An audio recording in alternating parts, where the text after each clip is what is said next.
Respiration in plant, पौधों में श्वसन। तो पौधों में कैसे श्वसन होता है वो हम जानते हैं। तो जानिए कि पौधों के पत्तियों में छिद्र होते हैं, सूक्ष्म छिद्र होते हैं, जिसे हम लोग क्या कहते हैं, स्टोमेटा कहते हैं। स्टोमेटा की आकृति जो होती है बीन शेप्ड या किडनी शेप्ड होती है, और इसके चारों ओर जो होते हैं वह गार्ड सेल पाए जाते हैं।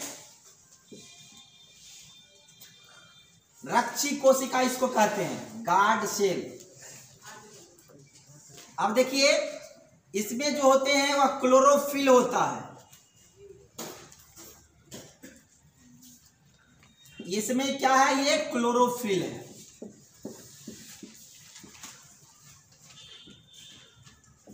क्लोरोफिल है, और इसकी भीतरी परत जो होती है वह मोटी होती है, थिक होती है, कड़ा होता है। जब इस पर जो है ये यही स्टोमेटा है, यही स्टोमेटा है। जब इस पर सनलाइट पड़ता है, तो सनलाइट काहे पड़ता है, तो सनलाइट का एब्जॉर्प्शन करने की क्षमता क्लोरोफिल में होता है। स्टोमेटा के बगल में जो ये सेल है, कोशिका है, इसमें बहुत ही अधिक मात्रा में क्या है, क्लोरोफिल है। अब ये क्लोरोफिल क्या करता है कि सनलाइट को एब्जॉर्ब करता है, और जब इस पर सनलाइट पड़ता है तो यह स्टोमाटा क्या हो जाता है, ओपन हो जाता है। अब देखिए, अब ये स्टोमाटा के भीतर का जो है प्रेशर जो होता है एटमॉस्फेरिक प्रेशर से क्या हो जाता है, कम हो जाता है। तो जब कम होगा तो अधिक प्रेशर से कम प्रेशर की ओर कोई भी चीज जाता है, चाहे जल हो चाहे वायु हो, नहीं तो इसके भीतर CO2 क्या कर जाता है, प्रविष्ट कर जाता है। तो जिससे CO2 प्रविष्ट कर जाता है तो प्रकाश संश्लेषण की क्रिया हो जाती है, समझे। तो यह ओपन स्टोमाटा, इसीलिए जो है। और रात्रि की क्रिया में क्या होती है, जब इस पर प्रकाश जो है पड़ना बंद हो जाता है तो यह स्टोमाटा क्या हो जाता है, बंद हो जाता है, जिससे प्रकाश संश्लेषण की क्रिया रुक जाती है। तो प्रकाश संश्लेषण की क्रिया रुक जाएगी तो रात्रि में प्रकाश संश्लेषण की क्रिया नहीं हो पाती है। तो हो पाता क्या है कि वह जो है इसमें कुछ जल तो बच जाता है, कुछ वाटर बच जाता है, और कार्बन डाइऑक्साइड भी कुछ बच जाता है, लेकिन क्लोरोफिल भी रहता है, लेकिन रात्रि में सनलाइट नहीं रहता है। तो यह जल CO2 और H2O और लाइट सनलाइट तो नहीं है, क्लोरोफिल।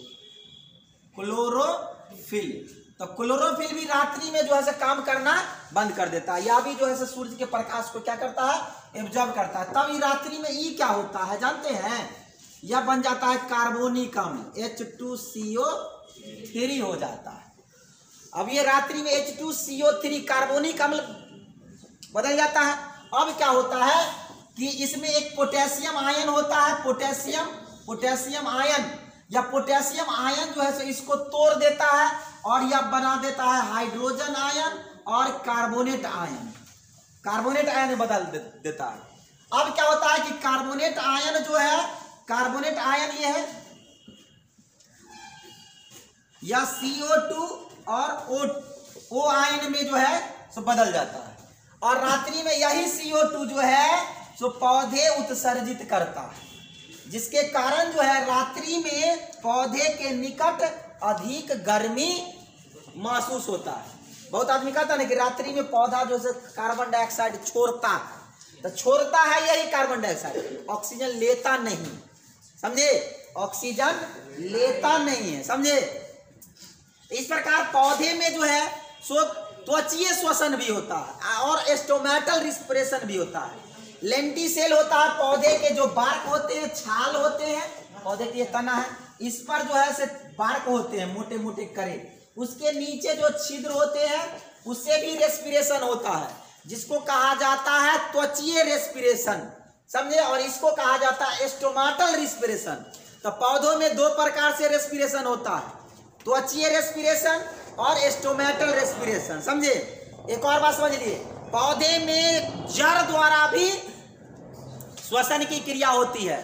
तो पौधे जो होते हैं उसके जो जड़ होते हैं, पौधे जो जड़ होते हैं तो उसके अंतिम भाग पर रोम जैसी रचना होती है, जिसको कहते हैं रूट हेयर, समझे। अगर पौधे को आप पूरा उखाड़ते हैं तो उसके जड़ में जो है अंतिम भाग पर देखिएगा रोम रोम जैसी पतली पतली धागे नुमा रचना होती है। तो वह क्या करता है, वो ऑक्सीजन को ग्रहण करता है, वो कार्बन डाइऑक्साइड को ग्रहण नहीं करता। तो यह क्या करता है कि यह ऑक्सीजन को, कौन ऑक्सीजन को, मिट्टी में जो ऑक्सीजन होता है ना, उसको वो ग्रहण करता है। तो पौधा में जो है रूट हेयर द्वारा भी ऑक्सीजन की क्रिया, ऑक्सीजन ग्रहण किया जाता है। एक और बात समझ लीजिए, जब बहुत दिनों तक जो है पौधे के जड़ में जो है, पौधे के जड़ में पानी लगा हुआ रहता है तो यह रूट हेयर क्या हो जाता है, सड़ जाता है, खराब हो जाता है, वह कार्य करना बंद कर देता है, जिससे अधिक दिनों तक कुछ पौधों में पानी लगा रहने से वह पौधा क्या हो जाता है, सूख जाता है। एक और बात समझिए, कुछ पौधे जो जले में रहता है, जैसे धान है, जलकुंभी है, बहुत सारे पौधा है, तो उसमें जो है रूट हेयर होता ही नहीं है, उसमें जो है जड़ द्वारा श्वसन की क्रिया होती ही नहीं है। समझ में आ गई बात? तो चलिए अब हम जान लिए कि पौधों में श्वसन की क्रिया कैसे होती है। तो पौधे में ये जो श्वसन की क्रिया होती है, ये कार्बन डाइऑक्साइड लेता है ना, पौधे जो है क्या करता है, कार्बन डाइऑक्साइड लेता है, और ये कार्बन डाइऑक्साइड जो है जल द्वारा मिला करके कथी बना देता है, कार्बोहाइड्रेट बना देता है, जिसको हम लोग क्या कहते हैं, प्रकाश संश्लेषण। यही ना होता है, प्रकाश संश्लेषण में पौधे CO2 H2O को ग्रहण करते हैं, क्लोरोफिल और सनलाइट की उपस्थिति में ग्लूकोज का निर्माण करते हैं ना, और इसके एवज में क्या छोड़ते हैं, ऑक्सीजन को छोड़ते हैं, और जल को भी वाष्पोत्सर्जन की क्रिया करते हैं, ट्रांसपीरेशन की क्रिया करते हैं। समझे?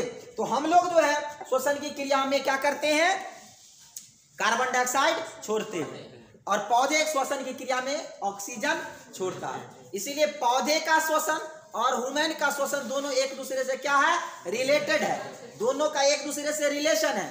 यानी इन्वायरमेंट में ऑक्सीजन और कार्बन डाइऑक्साइड का संतुलन बना रहता है, जिसमें पौधे की अत्यधिक महत्वपूर्ण भूमिका होती है। ओके, समझ गए? पौधे में श्वसन समझ गए? तो चलिए अब आगे की ओर बढ़ते हैं। अब इसके बाद जानना है कि जंतुओं में श्वसन। तो जंतु दो प्रकार के होता है, ठीक है ना, एक कोशिकीय होता है, एक अकोशिकीय होता है। तो एक कोशिकीय जीव जो होता है वो में श्वसन के लिए कोई विशेष अंग तंत्र नहीं होता, न वो में नाक होता है, न फेफड़ा होता है, न श्वास नली होता है, कुछ नहीं होता है एक कोशिकीय जीव में, क्योंकि उसका बॉडी ही एक कोशिका से बना होता है, ठीक ना। लेकिन हम लोग ऐसे बहुकोशिकीय जीव है, तो सब अंग तंत्र क्या है, अलग अलग है। श्वसन तंत्र अलग है, पाचन तंत्र अलग है, उत्सर्जन तंत्र अलग है, जनन तंत्र अलग है। लेकिन एक कोशिकीय जीव में एक के वो कोशिका जो है जननों की क्रिया करेगा, जनन की क्रिया करना होगा ना, तो उसका कोशिका है वो टूट जाएगा। एक कोशिका है, दो कोशिका बन गए। श्वसन की क्रिया करना है तो एक के कोशिका में श्वसन भी होगा, उत्सर्जन की क्रिया करना है तो एक के कोशिका में उत्सर्जन भी होगा। यानी हर चीज उसको एक के कोशिका से करना है। इसलिए एक कोशिकीय जीवों में श्वसन के लिए कोई विशेष अंग तंत्र नहीं होते। एक और बात समझिए, कुछ श्वसन अंग अलग अलग हो सकते हैं, जैसे कि जल में जो पाए जाने वाले जीव होते हैं उसका श्वसन अंग, जो स्थल पर रहने वाले जीव होते हैं उसका श्वसन अंग अलग अलग होते हैं। जैसे मनुष्य का श्वसन अंग जो होता है क्या होता है, फेफड़ा होता है, फेफड़ा। वही तिलचट्टा का श्वसन अंग जो होता है वह ट्रैकिया होता है। मछली का श्वसन अंग जो होता है वह गिल्स होता है। केचुआ का जो श्वसन अंग होता है वह स्किन होता है। तो ये श्वसन अंग अलग अलग हो सकते हैं, समझे।